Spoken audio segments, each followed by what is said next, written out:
You don't happen to have a hard copy of the agenda? I don't have my laptop. You sent it to me that time. I just thought about that. I'm sorry. We're on, Jim. Pardon me? Wrong. You're on. Okay, all right. I'd like to welcome everybody to the regular meeting of the Scotland County Zoning and Planning Board. I'd like to call the meeting to order. And looking around at the members available, I do declare that we have a quorum. And as always, I'd like to place a charge to the board. Remember that we are here to do a service to the county, Scotland County, and to be a referral to the Board of Commissioners, offer them advice and information, and present to them the business of the county at their regular meetings. But the main thing is that we're here to protect the health, safety, and welfare of the citizens of this county, and that is our charge for our duty. Ask if everybody's read the minutes of the last meeting, and if we have a motion to approve. I'll make a motion. Second. Motion to approve and seconded. All in favor say aye. Aye. All opposed, like sign. The minutes from last meeting have been approved. We have before us two new zoning applications and one old business. And what I would like to do with the approval of all the members here is to rearrange the order of the business a little bit and place our old business before the application for Henry Gibson Solar, in an effort to use our time a little bit more wisely. I assume that the solar permit, you have a number of people ready to do presentations Yes, we do. and have discussions. Okay. If that would be acceptable to everyone here, I'd like to go ahead and do that. So the first I'd like to do a rezoning application for James Souls. This is for rezoning for approximately 1/2 acre from highway commercial back to residential RRA. And we have the detail in our information that's presented to us. Everybody's had time to look over that. Do we have anyone here to give discussion on this? Well, more, I just want to go back to residential because I hadn't sold no cars or anything for 14 years out there, but I've been heavy commercial. And I like to go back to residential, kind of bring the tax level back down a little bit that I can afford. I can understand that. Anybody else have any questions or discussion for Mr. Souls? Do I have a motion to approve this request to rezone from HCRA? I'll make a motion. Second, I'll second all in favor, say aye. it. All opposed, like sign. Mr. Souls, thank you. You will present this that before was the county. We'll present this before the county commissioners at the next meeting. Yeah, now my next thing is go see Mike. No, he told me he'd bring it down. No, I got it. Mr. Souls, I'll tell you something else you need to do too. They got you charging a mobile home site and they don't charge a double wide with a mobile home site. They don't. So that would reduce it $3,000. Well, I'll say something to Mike about that. I didn't know that. All right. See, the old house is 100 years old, and we put some siding on it, roof, rewired it, stuff like that. The first time they valued it, it was around probably 30,000 was spent on it, and they put it 65,000. I went up and talked to him when he was up there in the courthouse, and the guy told me, he said, we'll bring it down to 45. Now it's back up to 65. And since we've done that little bit of work, I got junk in it. I don't even rent it or nothing because if it's gonna get rot down, I'd rather do that than rent it and get it tore all to pieces.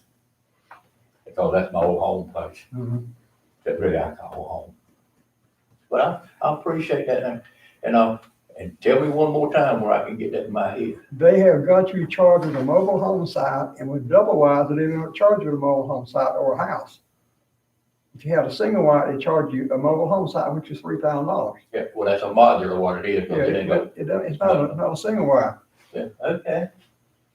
God, man, I appreciate that. I'm glad he came tonight. Average Joe don't know all about this house. Thank you. Thank you, Mr. Thank Souls. you. All right, going ahead with the old business before the solar. At the last meeting, we tabled a request for rezoning, on, property and, hold on just a second. This was for William Buffet on, a little over 5 acres out of 434 acres, off of Leisure Road in Orangeburg. And that was pending a little more defined location of the area to be rezoned. And Mr. Thay, I think you have that map, and is, Brooke has stepped out for a minute, but Brooke is comfortable with the map that you presented to her, and I see the amendments that you made on the previous map. Having that amendment, is any discussion with Mr. Bethea? Any questions anybody would like to ask on his request for rezoning? With no questions and no discussion, do I have a motion to approve his request to rezone? So moved. Second. Moved and seconded. All in favor say aye. Opposed, like sign. Mr. Bethea, I appreciate you being here. We'll present that to county commissioners at their next meeting. Thank you very much. Thank you.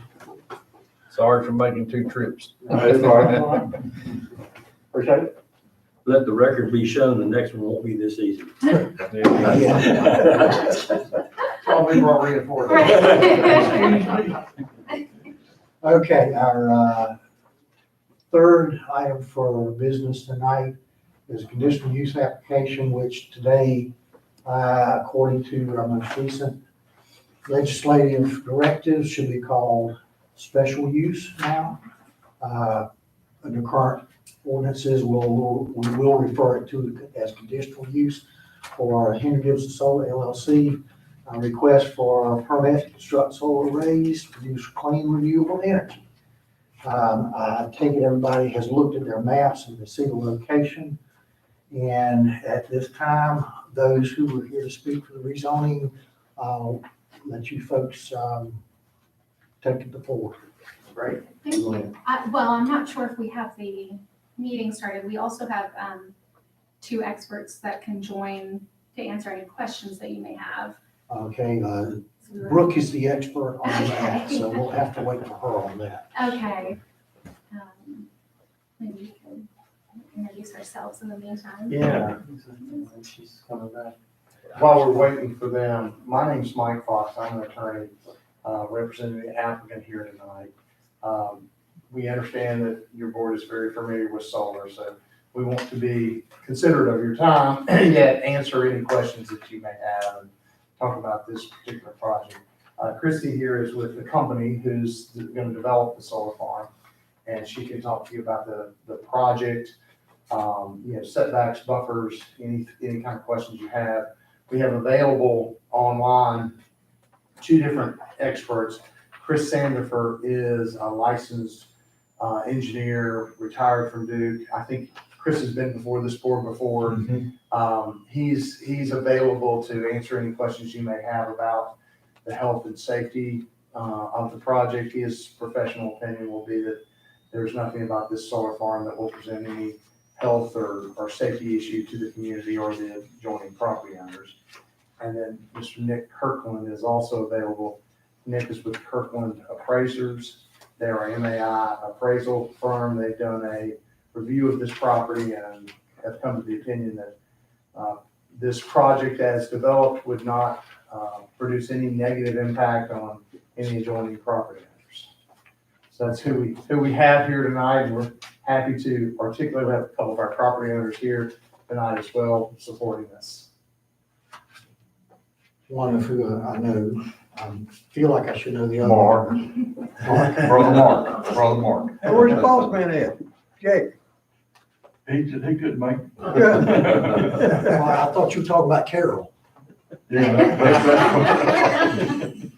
that's one too. That's exactly right. I'm a little concerned about Brooke here. Yeah. Let's get my head out here and see. She never hit the recording button.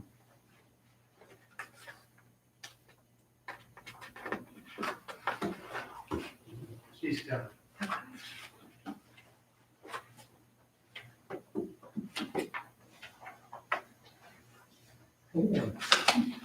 Can we just let them start the meeting so the other two folks can? So you have someone that's ready to start with this? Yeah, I Okay. think just we want to have them available in case there are questions. If there are no questions, then they're not necessary, but Okay. we want to provide them for you.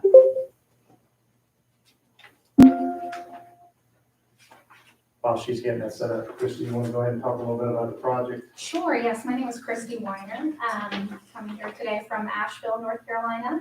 I'm the project manager on this project. Been working with Mike on projects like this for about 5 years now. We've been working with corn hours on this for about 5 years now as well. This project's a long time coming. There's been some delays with Duke, but Duke has finally finished their studies, completed their cost estimating, and have essentially given us the green light to go ahead and start planning for this project and making designs and proceeding with permitting. So just to point you to the layout a little bit, so this is at the corner of Henry Gibson Road and St. John's Church Road. We've approached both roads as being the front, which is why you'll notice the 40-foot setback on both sides. And then the side setbacks apply on the other sides as well, because the rear of the property is very far north. It actually is even out of the picture. You can see it in the zoomed out version of the site plan that we've included as well. And something that you can notice in the zoomed out site plan is that one of the conditions that Duke has imposed on this project is that the point of interconnection is actually down Gibson Road, not Henry Gibson Road. I'll spare you all the details, but essentially they have line voltage regulators that dictate where we can and cannot interconnect these projects. So what we've done is we've entered into agreements. We have easement option agreements with both the Parkers and the Cobbles on their property. And we have this corridor of where we've agreed to keep an underground line. It would be very non-invasive, very minimally, require little to no maintenance unless someone were to dig it up for some reason. And it should be a very harmonious project with the community and with the area. It's a very quiet, low maintenance neighbor. And I also wanted to note that when applying for this project, we also reached out to all the adjacent landowners, as well as some that are not necessarily adjacent, but who we still believe would have interest in this project. Provided them with the site plans that we've provided for you, as well as letters and details. And I did not get any responses or feedback to that. But we are open ears to anyone that may have questions or concerns. And like Mike pointed out, we have our landowners here who are our friends and neighbors, as well in support of the project, who have been looking forward to this for a while now, and I think are very happy to see this permit coming up. So I'm happy to answer any questions, and hopefully we can get Chris Sandifer and Nick Kurt up here. Are we just waiting on them? Because I've done the I'm ready to start. Yeah, he Yes. said, I was just texting him, he said it does not appear to have started, they can't get in, so I'm telling him to try again. Oh, okay. Can you see if anybody is is there a waiting room or anything? I'm not really sure how this program works. It's not showing that anyone's in a waiting room. Okay. Okay, well, worst case scenario, I can give them a call and we can put them on speakerphone for any electrical or property appraisal questions, health and safety questions. And I guess, lastly, I'll just say that I want to thank Brett for being so helpful with our application process and getting everything compiled and prepared and sufficient. For application, we've got the appraisal report included in the application, as well as a statement of justification that we think describes the project pretty well. So please let me know if you have any questions about those. I'm not sure where I saw in reading through this, but I thought I saw somewhere that there were no residential areas within 12, 13, 1,400 feet of the property. And the map, it looks like there is, whether it's vacant or abandoned, but it looks like residential property directly across the site to the west. Okay, to the northwest, I do see that. I'm not sure On where. St. John's Church Road. Yeah. There's some houses along there. Yes, there are a few over there. We do have that 40-foot setback, as well as we can propose an opaque fence slat as well to help buffer that. I did reach out to those landowners and I didn't receive a response of any interest in the project details. But yes, there are a few residences to the northwest. Trying to see where I found that, because I didn't know if that was something you needed to correct in the presentation. Yes, happy to correct that. I'm not sure There's- where that would have When been. there's a number of pages, it's kind of hard. I did not highlight it when I read that. And it may have been a general comment and I just misread it. Okay, I'm looking through the appraisal and see if that was where it was included. Because I okay. know he does have that property listed as agricultural, Yes, which it is. as, I'm talking about property 12, is that one? Yes, yeah, those right there. Yeah, 11 and 12, he's got listed. This conference will now be recorded.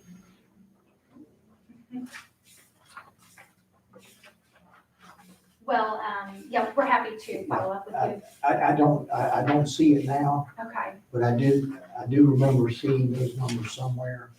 okay, we can, once that's tracked down, we can update that, definitely. But obviously you have been in contact with all of the neighbors around the area. And for those that might not have read through everything, could you discuss a little bit your buffering and your protection of the neighborhood? Sure, yes, so we have, the 40-foot setback, as I mentioned, from both road frontages, and then we proposed opaque fence slats along the west, because of those residential, structures to the northwest. Whether or not anyone actually lives in those, I'm not quite sure since we haven't gotten a response. And as you can see actually in the front from Henry Gibson Road, there's a more significant setback than just the 40 feet there as well. So the panels themselves are only approximately 6 to 8 feet high, really just above eye level, and the fence as well as 6 feet high with 1 foot of barbed wire on top, just per the National Electric Code for compliance of that. The site is also very well buffered. You can see that a lot of the property to the south as well as to the north is wooded, and you know, there's not really any plans to change the use of that, at least as far as I'm aware. So that should remain wooded and well buffered. And if you've driven back there as well, it's a pretty large tract of land. When you drive by, it's pretty well positioned, especially from, you know, there's a neighborhood that's not necessarily adjacent, but further down to the southwest that I just don't believe would be able to see the project very well from there. But like I said, there's such sufficient setback from the southwest corner that should take care of anyone that has really good eyesight should definitely be buffered from there.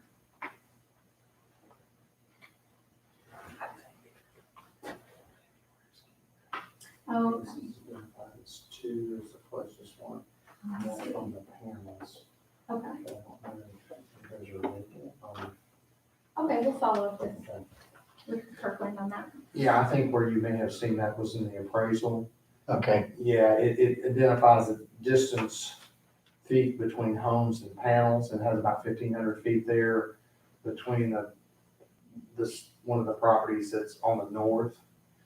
And so I don't know if he did not consider, are those residences across St. John's Church Road, are they occupied, or is that just farmland there with an old house? Because he's got them listed as residential. I'm sorry, it's agricultural instead of residential. So we can follow up on that and get some more detail. yeah, around here is just as likely on a farm to be vacant as it. Right.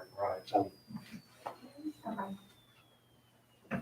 and maintenance, what are your maintenance plans Right, in the yes. future? So one of the things that we do is we do remote operations. So there should be very few trips. The main trips that would be out to the site would be mowing at least twice a year. I believe it's actually more.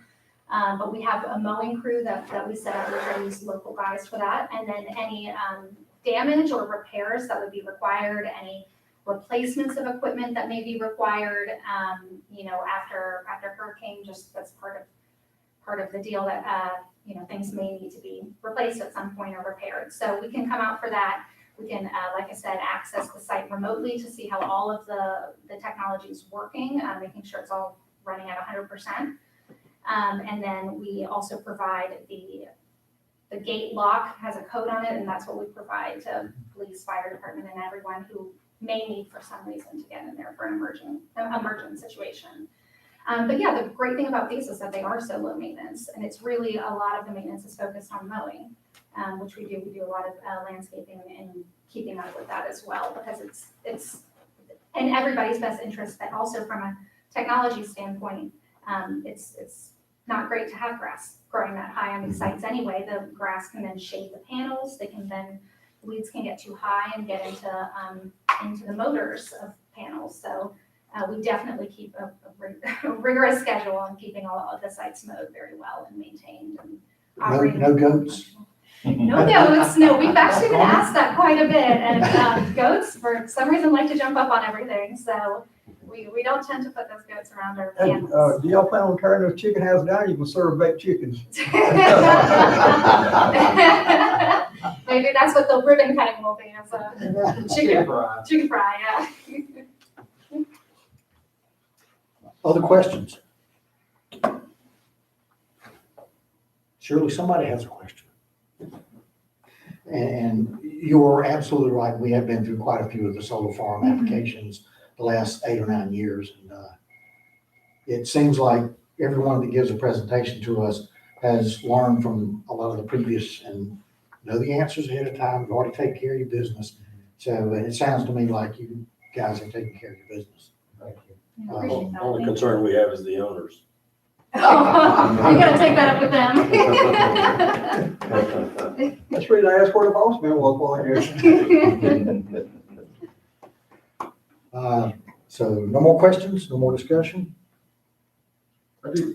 Impact on wildlife. Yeah, so I mean, I think we can look into that a little bit more, but really these are cleared fields that are used for agriculture right now. The fencing really doesn't allow for much to get through. Every now and then you'll have a deer hop in, but they typically hop right back out. And because, like I said, this is pretty much an entirely cleared agriculture field, there's not a lot of required timbering.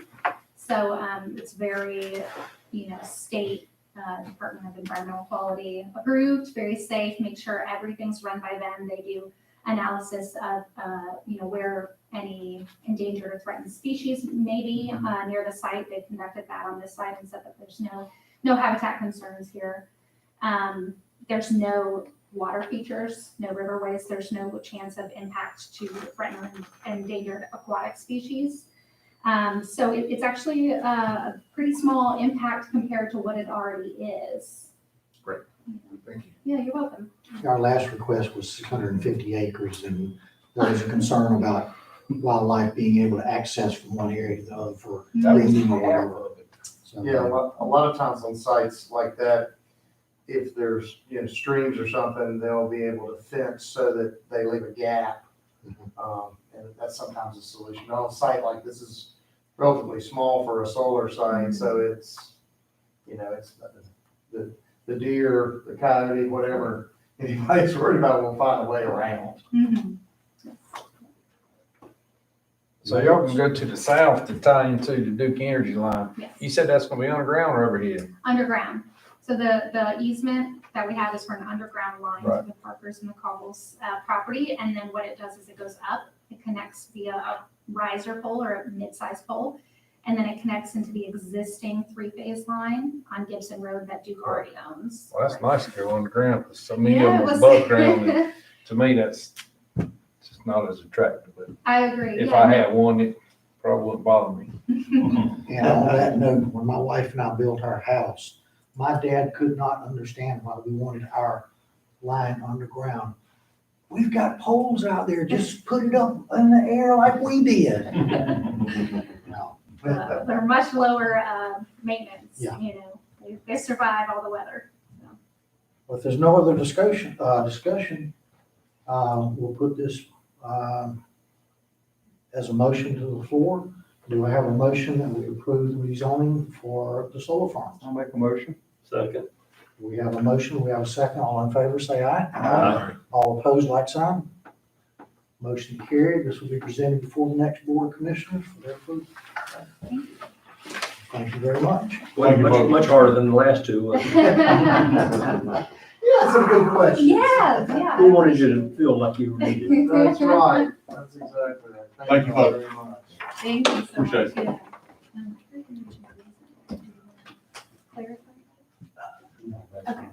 Okay, perfect.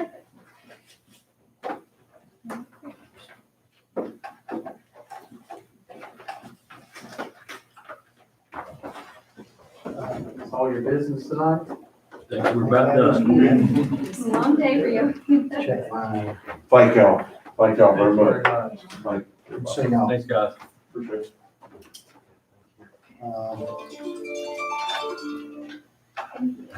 All right, any other business to come before the board tonight? And I will mention, just for the pay thing, I have looked at zoning ordinances for 6 different counties, and there's not a single one of them that has anything in their ordinances about pay for the zoning board at all. You're kidding. Amazing. So if we get that in these ordinances, we may be the first. Anybody else? Don't bother me Make a motion to adjourn. Second? All in favor? any. Opposed? Thank you. Good meeting you. Yes. We don't look at that. I know. But it would shortcut the paperwork, it would shortcut a lot of work if we didn't have that. That may be something we'll look at, what they need to present to us, but, the appraisals and all that extra paperwork. Look at all that appraisal stuff in there. Price of lots and price of May or may houses. not. 126 pages. Yeah.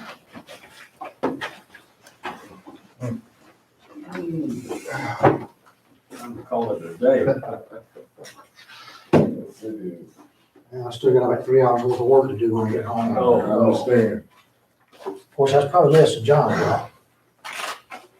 I gotta get a septic tank going and stop at the park. You got it? So I'll trade you. Look, can you put them back on your, and I'll take both of them, I just like to have a hard, the mail distribution.